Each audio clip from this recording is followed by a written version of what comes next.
एक नगर में एक ब्राह्मण और एक चौधरी रहते थे। वह ब्राह्मण रोज आटा मांगने के लिए चौधरी के घर आता था और यह क्रम लगातार 20 वर्षों से चल रहा था। एक दिन चौधरी ने उस ब्राह्मण से पूछा कि यदि मैं तुम्हें आटा दूं तो मुझे क्या पुण्य मिलेगा और यदि न दूं तो मुझे क्या पाप लगेगा। ब्राह्मण ने कहा कि इस बात का निर्णय मैं नहीं कर सकता। मैं कौन होता हूं न्याय करने वाला? इस विषय में तो नगर का राजा ही न्याय कर सकता है। तब चौधरी ने कहा कि चलो राजा के पास ही चलकर पूछ लेते हैं। उसी समय चौधरी राजा के पास गया। राजा ने चौधरी को देखते ही कहा, आओ चौधरी, तुम्हारा यहां कैसे आना हुआ? चौधरी ने कहा, महाराज, आपको एक न्याय करना है। राजा ने कहा, अवश्य, न्याय करना तो हमारा काम ही है। तब चौधरी ने कहा, महाराज, मेरे घर 20 वर्षों से एक ब्राह्मण भिक्षा लेने आता है और मैं उसे रोज 2 रोटी का आटा देता हूं। यदि मैं उसे आटा दूं तो मुझे क्या पुण्य मिलेगा और यदि न दूं तो क्या पाप लगेगा? इसका न्याय कीजिए। यह सुनकर राजा ने कहा, हे चौधरी, इस विषय का न्याय तो केवल भगवान ही कर सकते हैं। चौधरी ने पूछा, भगवान कहाँ मिलेंगे? मैं उनके पास चला जाऊंगा। राजा ने कहा, भगवान का स्थान तो मुझे नहीं पता, पर मैंने सुना है कि भगवान जंगल में मिलते हैं। यह सुनकर चौधरी अपनी जूती पहनकर जंगल की ओर चल पड़ा। राजा के मन में विचार आया कि यह चौधरी बहुत भोला है। यदि यह भगवान को ढूंढने जाएगा तो भगवान इसे अवश्य मिलेंगे। राजा ने चौधरी से कहा कि यदि तुम्हें भगवान मिल जाए तो मेरे बारे में भी पूछना कि मुझे संतान क्यों नहीं है। चौधरी ने कहा, आप नगर के राजा हैं, आपका काम मैं सबसे पहले करूंगा। इतना कहकर वह जंगल की ओर बढ़ गया। जंगल बहुत भयानक था। जंगल में आगे बढ़ते ही चौधरी को एक घोड़ी मिली। घोड़ी ने कहा, हे मानव, तुम इस घने जंगल में कहां जा रहे हो? यहाँ चीते, शेर, सांप जैसे भयानक जानवर रहते हैं। तुम्हारी जान को खतरा है, वापस लौट जाओ। चौधरी ने कहा, मेरा उद्देश्य केवल भगवान से मिलना है, मैं भगवान से मिलने ही आया हूं। यह सुनकर घोड़ी ने कहा, यदि तुम्हें सच में भगवान मिल जाए तो मेरे बारे में पूछना कि मेरी पीठ में हमेशा जलन क्यों रहती है। चौधरी ने कहा, जरूर पूछूंगा। इतना कहकर चौधरी आगे बढ़ गया। चलते चलते उसके सामने एक बड़ी नदी आई। वह नदी पार करने के लिए पानी में उतर गया। पानी इतना गहरा था कि वह गर्दन तक आ गया। तभी पानी में से एक भयानक मगरमच्छ निकला। मगरमच्छ ने दूर से ही मानव को आते हुए देख लिया। मगरमच्छ ने सोचा कि रोज मुझे शिकार ढूंढना पड़ता है, अपना पेट भरने के लिए वह भी बड़ी मुश्किल से मिलता है, लेकिन आज तो शिकार खुद सामने से चलकर आ रहा है। जरूर कुछ न कुछ बात है, पहले इससे पूछ लेता हूं, शायद यह भी कोई दुखी मानव लगता है। मगरमच्छ ने पूछा, मानव, तुम यहाँ क्यों आए हो? क्यों तुम अपना मौत के मुंह में अपना सिर देने आए हो? क्या तुम्हें पता नहीं कि इस नदी में अब तक जो भी मनुष्य आया है वह जिंदा वापस नहीं गया? चौधरी ने कहा, मैं भगवान से मिलने आया हूं। यह सुनकर मगरमच्छ कुछ देर सोच में पड़ गया और फिर बोला, यदि तुम सचमुच भगवान से मिलने जा रहे हो तो मेरा एक काम कर देना। भगवान मिले तो उनसे पूछना कि मैं हमेशा ठंडे पानी में रहता हूं, फिर भी मेरे पेट में हमेशा जलन क्यों रहती है। चौधरी ने कहा, जरूर पूछूंगा। तभी मगरमच्छ ने चौधरी से कहा, तुम मेरी पीठ पर बैठ जाओ, मैं तुम्हें यह नदी पार करा देता हूं। मगरमच्छ के कहे अनुसार चौधरी मगरमच्छ की पीठ पर बैठ गया। मगरमच्छ ने चौधरी को अपनी पीठ पर बैठाकर नदी पार करा दी। चौधरी नदी के तट पर उतरकर मगरमच्छ को अलविदा कहकर जंगल में आगे की ओर बढ़ गया। जैसे ही चौधरी जंगल में थोड़ी दूर चला, चौधरी को दूर से ही एक पीपल का पेड़ दिखाई दिया, जिसके नीचे एक बूढ़ा और एक बूढ़ी राम नाम का भजन कर रहे थे। बूढ़े ने बूढ़ी से कहा, सामने से एक भूखा प्यासा मानव आ रहा है, आज हम अपनी अपनी एक एक रोटी उसे दे देते हैं। लेकिन बूढ़ी ने साफ साफ मना कर दिया, अगर मैं ये 2 रोटियां नहीं खाऊंगी तो मैं भूखी मर जाऊंगी। इन्हीं 2 रोटियों को खाकर ही मेरी भूख शांत होती है। इतनी देर में चौधरी उन दोनों बूढ़े और बूढ़ी के पास आ गया। चौधरी बहुत प्यासा था, इसलिए उसने पानी मांगने के लिए अपने हाथों से बूढ़े की ओर इशारा किया। बूढ़े ने अपनी पानी की बोतल चौधरी को दे दी। चौधरी ने बोतल से पानी पीकर अपनी प्यास बुझाई। पानी पीने के बाद चौधरी के मुंह से आवाज आने लगी। चौधरी ने उस बूढ़े से कहा, ताऊ जी, मुझे बहुत तेज भूख लगी है। बूढ़े ने बिना किसी बहस के अपनी एक रोटी चौधरी को दे दी। चौधरी ने वह एक रोटी खा ली, परंतु फिर भी उसकी भूख शांत नहीं हुई।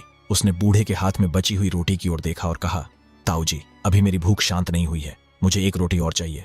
बूढ़े ने वह एक रोटी भी चौधरी को दे दी। अब पानी पीकर और खाना खाने के बाद चौधरी का पेट पूरी तरह भर गया। उसके बाद बूढ़े ने पूछा, हे मानव, तुम इस जंगल में क्यों आए हो? चौधरी ने कहा, ताऊ जी, मैं भगवान से मिलने आया हूँ। मैंने किसी से सुना है कि भगवान जंगल में रहते हैं, इसलिए मैं उन्हें जंगल में ढूंढ रहा हूँ। बूढ़े ने कहा, यदि तुम्हें भगवान मिले तो उनसे यह जरूर पूछना कि जिस पीपल के पेड़ के नीचे हम दोनों बैठे हैं वह पूरा पेड़ हरा भरा है, फिर उसकी एक डाली सूखी क्यों है? चौधरी ने कहा, ठीक है ताऊ जी, जरूर पूछूंगा। इतना कहकर चौधरी ने बूढ़े और बूढ़िया दोनों को प्रणाम किया और जंगल की ओर चल पड़ा। रास्ते में चौधरी को फटे कपड़ों में एक भिखारी मिला। भिखारी ने कहा, चौधरी, मैं ही भगवान हूँ। यह सुनकर चौधरी कुछ देर तक समझ नहीं पाया। फटे कपड़ों में खड़ा वह व्यक्ति उसे साधारण भिखारी ही लग रहा था। चौधरी सोच में पड़ गया। तभी भिखारी ने फिर कहा, हे चौधरी, मैं ही भगवान हूँ। तब चौधरी बोला, तुम भगवान हो ही नहीं सकते, क्योंकि मेरे भगवान ऐसे दिखते ही नहीं। तब भिखारी ने चौधरी से कहा, तुम्हारे भगवान की क्या निशानी है, वे कैसे दिखते हैं? क्या तुम मुझे बता सकते हो? इस पर चौधरी ने कहा, हाँ जरूर, क्यों नहीं। चौधरी ने कहा, मेरे भगवान पीताम्बरी वेशभूषा में होंगे, उनके सिर पर मुकुट होगा, हाथों में चक्र, गदा और शंख होंगे, उनके शरीर से तेजस्वी किरणें निकलती होंगी और मस्तक के ऊपर सूर्य के समान दिव्य तेज झलकता होगा, वही मेरे भगवान हैं। तब भिखारी ने कहा, अच्छा तो तुम्हारे भगवान ऐसे होते हैं? इतना कहकर चौधरी आगे की ओर बढ़ गया। जैसे ही उसने 10-15 कदम चलकर पीछे मुड़कर देखा तो वह भिखारी गायब था। चारों ओर दूर दूर तक उसे कोई दिखाई नहीं दिया। कुछ देर चौधरी वहीं रुककर चारों ओर देखने लगा, लेकिन वहां उसे वह भिखारी नहीं मिला। तब चौधरी सोच में पड़ गया, सुनसान जंगल में कोई व्यक्ति यूं अचानक गायब कैसे हो सकता है। और फिर चौधरी दोबारा जंगल की ओर आगे बढ़ गया। तभी चौधरी ने देखा कि उसके सामने स्वयं भगवान खड़े थे। उनके शरीर से तेजस्वी प्रकाश निकल रहा था, सिर पर मुकुट था, हाथों में चक्र, गदा और शंख सुशोभित थे और वे पीतांबरधारी दिव्य वेशभूषा में उसके सामने खड़े थे। भगवान ने चौधरी को देखकर कहा, आओ चौधरी, तुम्हारा यहाँ कैसे आना हुआ? इस पर चौधरी ने कहा, हे भगवान, मैं आपसे ही मिलने आया हूँ। मुझे आपसे कुछ प्रश्न पूछने हैं जिनके उत्तर मुझे चाहिए। भगवान ने कहा, जरूर चौधरी, पूछो। चौधरी ने कहा, मेरा पहला सवाल राजा के बारे में है, उन्हें संतान क्यों नहीं है? भगवान ने कहा, राजा के पिता और दादा ने ब्राह्मणों को भूमि दान में दी थी, लेकिन राजा ने वह भूमि उनसे वापस छीन ली। उसी पाप और ब्राह्मणों के श्राप के कारण राजा को संतान प्राप्त नहीं हो रही है। यह सुनकर चौधरी ने पूछा, है भगवान, अब ऐसा क्या किया जाए जिससे राजा को संतान प्राप्त हो सके? तब भगवान ने बताया, यदि राजा को संतान चाहिए तो उसने ब्राह्मणों की जो भूमि हड़प ली है उसे उन्हें वापस लौटा देना होगा। जैसे ही ब्राह्मणों का अपमान दूर होगा, उनका श्राप टूट जाएगा। श्राप टूटते ही उसी रात राजा की पत्नी गर्भ धारण करेगी और राजा को पुत्र की प्राप्ति होगी। राजा के विषय में पूरी बात बताने के बाद भगवान ने चौधरी से कहा, अब अपना दूसरा सवाल पूछो चौधरी। तब चौधरी ने कहा, हे प्रभु, हे भगवान, जब मैं इस घने जंगल से आ रहा था तब रास्ते में मुझे एक घोड़ी मिली। उसकी पीठ में कई वर्षों से भयंकर दर्द है। वह दर्द क्यों है और उसका कोई इलाज बताइए। तब भगवान ने कहा, तुम उस घोड़ी के पास जाकर उससे कहना कि वह अपनी पीठ पर बैठाने के लिए किसी सवार की तलाश करे। इतना करते ही उसकी पीठ की जलन पूरी तरह समाप्त हो जाएगी। यह सुनकर चौधरी ने कहा, हे भगवान, अब मेरा तीसरा सवाल है।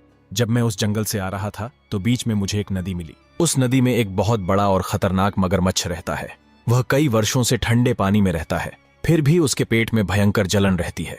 ऐसा क्यों है? इसका कोई समाधान बताइए। भगवान ने कहा, वह मगरमच्छ अपने पूर्व जन्म में एक सुनार था। एक दिन एक ग्राहक उसके पास एक मणि लेकर आया था, जिसे उसने हड़प लिया और निगल गया। वही मणि आज भी उसके पेट में है। उसी के कारण उसके पेट में इतनी भयंकर जलन रहती है। यदि उसके पेट से वह मणि निकाल दी जाए तो उसकी जलन पूरी तरह समाप्त हो जाएगी। यह सुनकर चौधरी ने कहा, हे भगवान, अब मेरा चौथा सवाल यह है कि जब मैं नदी पार करके थोड़ी दूर आया था तो मुझे एक पीपल का पेड़ दिखाई दिया। उस पीपल के पेड़ के नीचे एक बूढ़ा और एक बूढ़ी मिले, लेकिन उस पीपल के पेड़ की एक डाल सूखी रहती है, जबकि बाकी पूरा पेड़ हरा भरा रहता है। वह एक डाल सूखी क्यों रहती है? इसका क्या कारण है? तब भगवान ने बताया कि उस पीपल के पेड़ के नीचे डाकुओं का पुराना सोना दबा हुआ है। बहुत सालों से उस सोने की परछाई पड़ने के कारण उस पेड़ की वह डाल सूखी रहती है। वह सोना निकाल दो तो वह डाल उसी समय हरी भरी हो जाएगी। चौधरी ने कहा, हे भगवान, अब मेरा पांचवा सवाल यह है कि मेरे घर एक ब्राह्मण 20 सालों से आता है। मैं उसे 2 रोटी का आटा देता हूँ। अगर मैं उसे आटा दूं तो मुझे क्या पुण्य मिलता है, और अगर न दूं तो मुझे क्या पाप लगता है? इतना सुनकर भगवान ने कहा, इस बात का उत्तर राजा का जो पुत्र होगा वही देगा। तब चौधरी ने कहा, वह कैसे? भगवान ने कहा, यह तो समय आने पर ही पता चलेगा, जब तुम वहां जाओगे। चौधरी अपने सारे सवालों के जवाब पूछकर भगवान को प्रणाम कर उनका आशीर्वाद लेकर अपने घर की ओर लौटने लगा। रास्ते में उसे वही पीपल का पेड़ दिखाई दिया जिसके नीचे बूढ़ा और बूढ़ी बैठे थे। उन दोनों के पास गया। बूढ़े ने पूछा, क्या भाई, तुम्हें भगवान मिले? तब चौधरी ने बूढ़े बूढ़ी से कहा, भगवान ने मुझे बताया है कि इस पीपल के पेड़ के नीचे डाकुओं का सोना दबा हुआ है। उसी सोने की परछाई बहुत सालों से इस डाल पर पड़ रही है, इसी कारण यह डाल सूखी है। हमें वह सोना निकालना होगा, तब जाकर यह पेड़ पूरा हरा भरा हो जाएगा। तब बूढ़े ने चौधरी से कहा, हम में इतनी ताकत नहीं है कि हम जमीन खोदकर यह सोना निकाल सकें, यह काम तुम ही कर दो। तब चौधरी ने कहा, जरूर। इतना कहकर चौधरी ने अपने हाथों से जमीन खोदी और गड़ा हुआ सोना निकाल दिया। जैसे ही जमीन से सोना निकाला गया, उसी समय उस सोने की परछाई डाल पर पड़नी बंद हो गई और तुरंत ही उस पीपल के पेड़ की सूखी डाल हरी भरी हो गई। चौधरी ने वह सारा सोना बूढ़े और बूढ़ी को दे दिया। बूढ़े ने कहा, हम दोनों को इसकी जरूरत नहीं है, हम इसका क्या करेंगे, आप ले जाइए। और तब चौधरी ने वह सोना स्वीकार कर लिया और उसे लेकर वहां से आगे की ओर चल पड़ा। थोड़ी दूर चलने पर वही नदी आ गई जिसमें मगरमच्छ रहता था। जैसे ही चौधरी नदी के पास पहुंचा, मगरमच्छ को उसके पैरों की आहट सुनाई दी। वह पानी से बाहर आया और किनारे पर आकर चौधरी से कहा, आओ चौधरी, मैं तुम्हारा ही इंतजार कर रहा था, आ गए क्या तुम? तब चौधरी ने कहा, हाँ मेरे दोस्त, मैं आ गया। तब मगरमच्छ ने कहा, क्या तुम्हें भगवान मिले? चौधरी ने कहा। हाँ, भगवान मिले, और तुम्हारे पेट में जो जलन है उसका उपाय भी उन्होंने बताया है। यह सुनकर मगरमच्छ बोला, जल्दी बताओ चौधरी। तब चौधरी ने कहा, पहले मेरी एक शर्त है। मगरमच्छ ने कहा, क्या शर्त है? मुझे मंजूर है। तब चौधरी ने कहा, सबसे पहले तुम मुझे यह नदी पार करवा दो और उस किनारे तक पहुंचा दो। मगरमच्छ ने कहा, जरूर, जल्दी से मेरी पीठ पर बैठो, मैं तुम्हें नदी पार करवा देता हूं। तभी मगरमच्छ के कहे अनुसार चौधरी उसकी पीठ पर बैठ गया और मगरमच्छ उसे अपनी पीठ पर बिठाकर नदी पार करवा देता है। चौधरी किनारे पर पहुंचकर मगरमच्छ की पीठ से उतर जाता है। किनारे पर उतरते ही मगरमच्छ बोला, अब बताओ चौधरी, भगवान ने मेरे पेट की जलन के बारे में क्या बताया है? वह कैसे समाप्त होगी? तब चौधरी ने कहा, भगवान ने बताया है कि तुम पूर्व जन्म में एक सुनार थे। तुमने एक ग्राहक की मणि अपने पेट में निगल ली थी। वही मणि आज भी तुम्हारे पेट में है और उसी के कारण तुम्हारे पेट में इतनी जलन हो रही है। भगवान ने कहा है कि यदि वह मणि निकाल दी जाए तो तुम्हारे पेट की जलन पूरी तरह समाप्त हो जाएगी। तब मगरमच्छ ने कहा, तो फिर देर किस बात की चौधरी? तुम ही मेरे पेट में हाथ डालकर वह मणि निकाल दो, मैं अपना मुंह पूरी तरह खोल लेता हूं। तब चौधरी ने कहा, अरे अरे, ऐसे कैसे? कहीं तुम मुझे खा गए तो? यह सुनकर मगरमच्छ बोला, अरे दोस्त, अब मैंने तुम्हें अपना मित्र मान लिया है। मैं तुम्हारा कुछ भी नुकसान नहीं करूंगा और तुम्हें बिल्कुल नहीं खाऊंगा। चौधरी ने कहा, तो हे मित्र, अब तुम अपना मुंह खोलो, मैं हाथ डालकर वह मणि निकाल लेता हूं। तभी मगरमच्छ ने अपना मुंह पूरी तरह खोल दिया। तब चौधरी ने उसके पेट में देखा, लाल रंग की चमकती हुई मणि साफ नजर आ रही थी।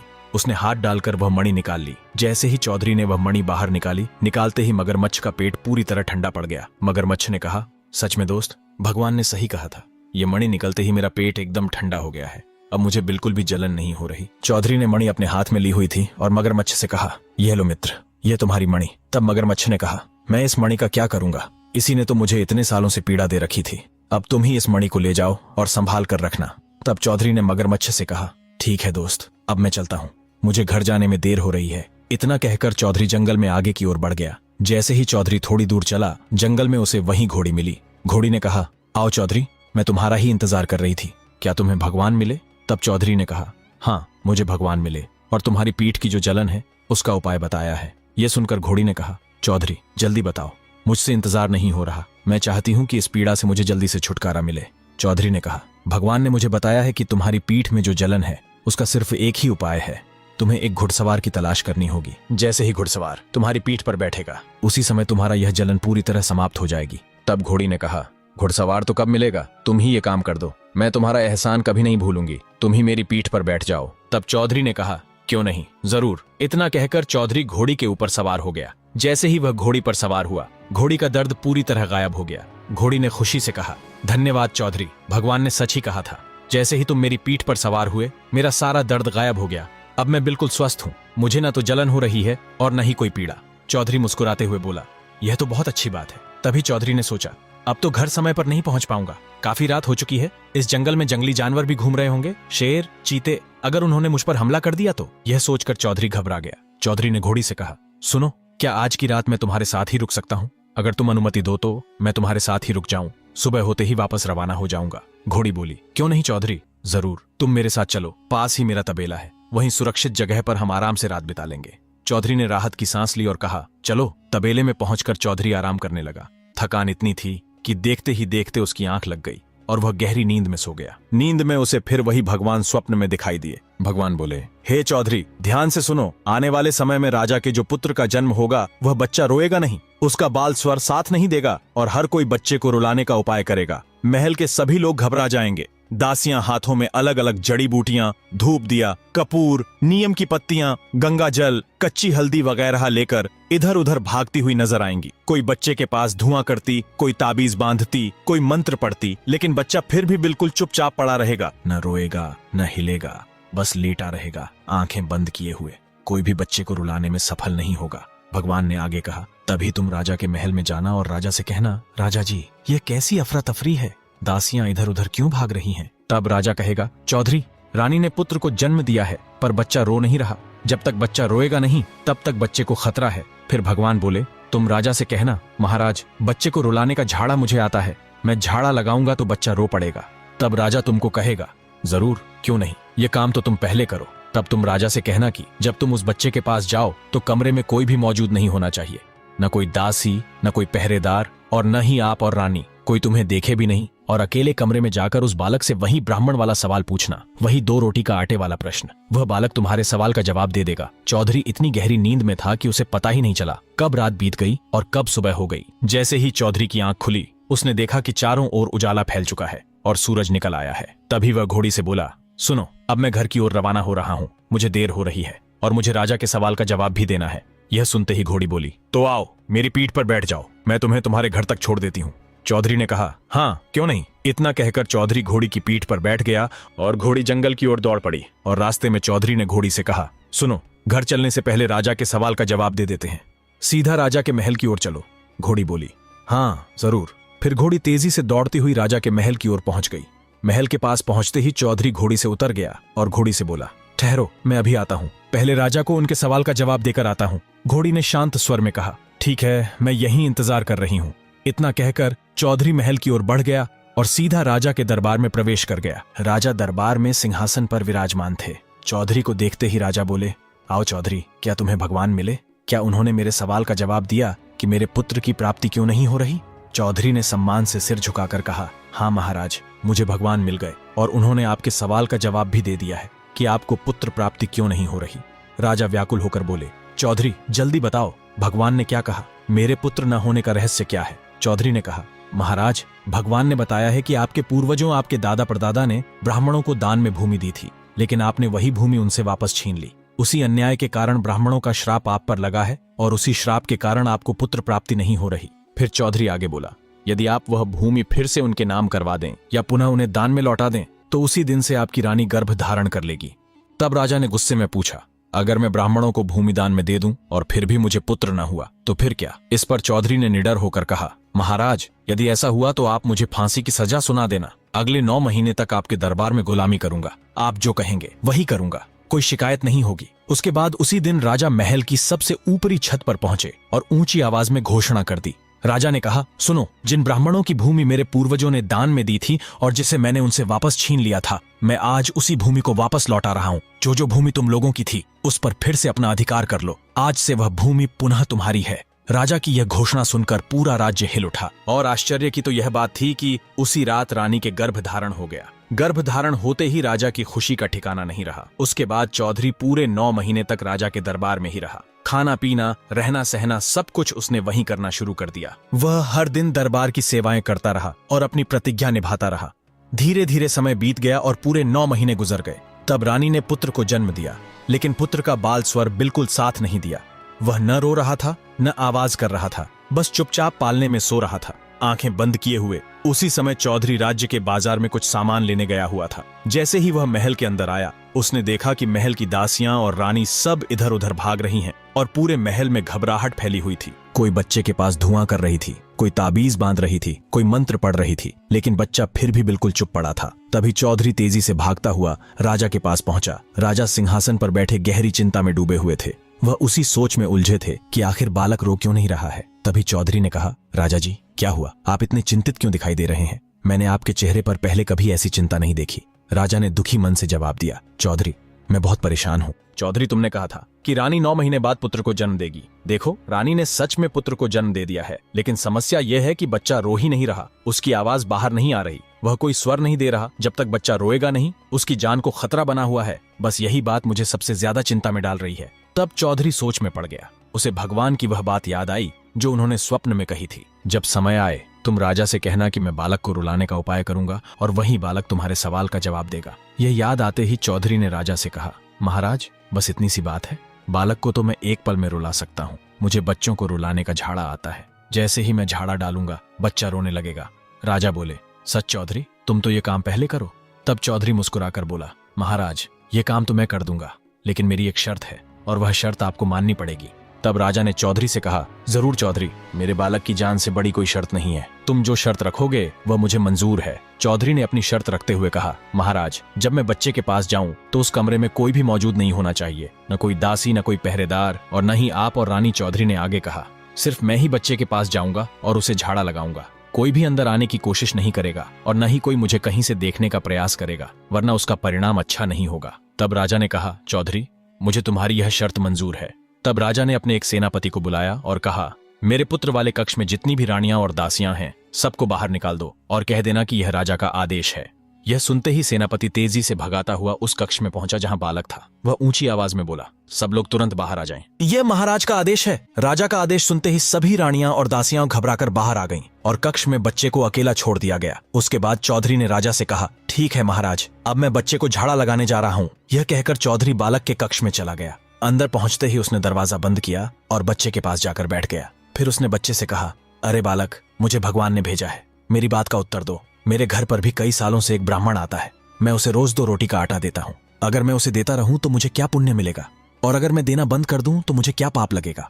ये सुनते ही बालक बोल उठा, तोलाराम के घर एक सुअरनी ने बच्चे को जन्म दिया है, वही बच्चा तुम्हारे इस सवाल का जवाब देगा। इतना कहते ही बालक जोर जोर से रोने लगा। रोने की आवाज सुनकर चौधरी ने दरवाजा खोला और ऊंची आवाज में बोला, महाराज, बच्चा रोने लगा है, जल्दी आ जाइए। इतना सुनते ही राजा, रानी और दास दासियां खुशी से झूम उठे और दौड़ते हुए बच्चे के पास आ गए। बच्चे को रोता देखकर सबकी चिंता दूर हो गई और महल में खुशियां फैल गईं। उसके बाद चौधरी अपनी जूती पहनकर जाने लगा। तभी राजा ने चौधरी को जाते हुए देखा और कहा, चौधरी कहाँ भाग रहे हो? अपना इनाम तो लेकर जाओ, बिना बताए ही जाने लगे। तब चौधरी मुस्कुराकर बोला, राजा जी, मैं कहीं भाग नहीं रहा हूँ, बस थोड़ी देर में वापस आ रहा हूँ। मुझे बस एक जरूरी काम याद आ गया है, वही निपटाकर तुरंत लौट आऊंगा। तब राजा ने चौधरी से कहा, ठीक है चौधरी, लेकिन भूल मत जाना, जल्दी वापस आ जाना, हम तुम्हारा इंतजार कर रहे हैं। चौधरी ने जवाब दिया, ठीक है महाराज, मैं बस अभी थोड़ी देर में आता हूँ। इतना कहकर चौधरी वहां से निकल पड़ा और सीधे तोलाराम के घर की ओर गया। घर के बाहर पहुंचकर वह जोर से बोला, क्या यही तोलाराम का घर है? तभी अंदर से एक आदमी बाहर आया और बोला, हाँ बोलो चौधरी जी, क्या काम है? मैं ही तोलाराम हूँ। चौधरी ने कहा, मुझे पता चला है कि तुम्हारे घर पर एक सुअरनी ने बच्चे को जन्म दिया है, वह बच्चा कहाँ है? तोलाराम ने सामने की ओर इशारा करते हुए कहा, वहां देखो, सामने जो कीचड़ पड़ा है, उसी कीचड़ में वह बच्चा खेल रहा है। चौधरी तुरंत वहां उसी कीचड़ में गया जहां सुअर का बच्चा खेल रहा था। वह कीचड़ में गया और सुअर के बच्चे को अपनी गोद में उठा लिया। फिर वापस तोलाराम के पास आ गया। चौधरी ने तोलाराम से कहा, मुझे इस बच्चे से जरा सी बात पूछनी है। अगर आपकी इजाजत हो तो 2 मिनट के लिए मुझे एक कमरा चाहिए जहां मैं इसे ले जाकर बात कर सकूं। तोलाराम यह सुनकर सोच में पड़ गया, ये कैसी बात पूछना चाहता है? कहीं चौधरी पागल तो नहीं हो गया? लेकिन फिर उसने सोचा, चलो पूछने दो, हमारा क्या जाता है। फिर तोलाराम ने कहा, ठीक है, अंदर एक कमरा है, तुम और यह सुअर का बच्चा अंदर जाकर बात कर लो। तभी चौधरी सुअर के बच्चे को गोद में लेकर कमरे के अंदर चला गया और अंदर पहुंचते ही दरवाजा बंद कर दिया। फिर उसने सुअर के बच्चे को कहा, सुनो, मुझे राजा के पुत्र ने भेजा है, मेरी बात का जवाब दो। तब सुअर के बच्चे ने कहा, बोलो चौधरी, तुम्हारा क्या सवाल है? चौधरी ने पूछा, मेरे घर पर 20 सालों से एक ब्राह्मण आता है, मैं उसे रोज 2 रोटी का आटा देता हूँ। अगर मैं उसे आटा देता हूँ तो मुझे क्या पुण्य मिलेगा, और अगर मैं देना बंद कर दूं तो मुझे क्या पाप लगेगा? तब सुअर के बच्चे ने कहा, सुनो चौधरी, जब तुम भगवान से मिलने गए थे, रास्ते में तुम्हें पीपल के पेड़ के नीचे एक बूढ़ा आदमी और बूढ़ी मिले थी। उस बूढ़े ने मुझसे कहा था कि सामने से एक भूखा आदमी आ रहा है, अगर तुम एक रोटी उसे दे दोगे तो मैं भी अपनी एक रोटी उसे दे दूंगा, इससे उसकी भूख शांत हो जाएगी। लेकिन मैंने उस समय मना कर दिया। मैंने कहा कि मेरे पास तो सिर्फ 2 रोटियां हैं, इन्हीं से मेरी भूख मिटती है, मैं किसी को नहीं दे सकती। उसी समय तुम वहां पहुंच गए और उस बूढ़े ने अपनी 2 रोटियां तुम्हें दे दी थीं। खुद भूखा रह गया था। यही उसका फल है। उसे राजा के घर में पुत्र रूप में जन्म मिला है और मुझे इस सुअर के बच्चे के रूप में जन्म मिला है। अब समझ गए अपने सवाल का जवाब? अगर तुम दान दोगे तो पुण्य मिलेगा, और यदि नहीं दोगे तो इसका फल भी तुम्हें एक दिन भुगतना पड़ेगा। यह सुनकर चौधरी स्तब्ध रह गया। उसकी आंखें फटी की फटी रह गईं। उसी क्षण उसने सुअर के बच्चे को वहीं छोड़ दिया और जल्दी से वापस राजा के महल में लौट आया। राजा बहुत खुश हुए। उन्होंने चौधरी के गले में मोतियों की माला, सोने का मुकुट पहनाया और कहा, आज से तुम मेरे मंत्री हो। लेकिन चौधरी मुस्कुराकर बोला, महाराज, मुझे मंत्री नहीं बनना, मैं अपना साधारण जीवन ही जीना चाहता हूँ। तब राजा ने कहा, जैसा तुम्हारी इच्छा चौधरी, मंत्री बनो या ना बनो, लेकिन तुम्हें खुश करना हमारा कर्तव्य है। इस रहस्य का पता न राजा को था, न ब्राह्मण को, और न ही चौधरी को। यह तो सिर्फ भगवान ही जानते थे। दोस्तों, ये कहानी यहीं समाप्त होती है। अगर आपको यह कहानी अच्छी लगी हो तो ज्यादा से ज्यादा शेयर करें, एक प्यारा सा कमेंट और लाइक करना मत भूलना। मिलते हैं अगली ऐसी ही जीवन बदल देने वाली कहानी के साथ।